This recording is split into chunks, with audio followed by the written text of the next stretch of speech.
I'm reporter Tontan, and this is your weekly rundown.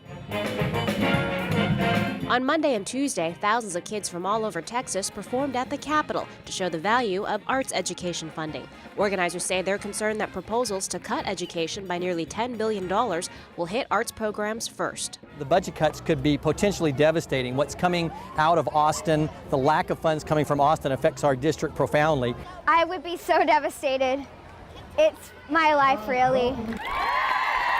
On Tuesday, hundreds rallied on the steps and lobbied lawmakers on behalf of Planned Parenthood and its family planning services. If government intrusion is bad, why is government intrusion with my uterus okay? You want to talk about being pro-family and pro-child? Show me that in our budget. The proposed budget cuts do not reflect anything that is pro-child or pro-family.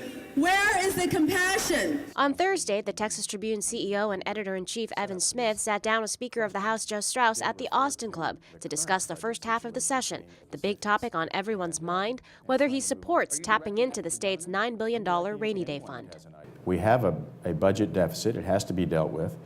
I am all ears to alternatives to dealing with it, short of using the rainy day fund. By week's end, House budget writers met to take up that very issue. Chairman Jim Pitts is proposing the committee pass two bills. HB 4 would pay for pressing needs like school funding and cut state spending by $1.4 billion.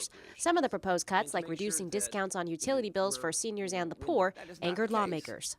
And this budget, to the extent we decide to do this, becomes an attack on senior citizens because we are closing nursing homes and kicking them out onto the street. And for those who are not on the street and in their homes, through this budget, we're getting ready to turn off their lights. That's exactly what we're doing.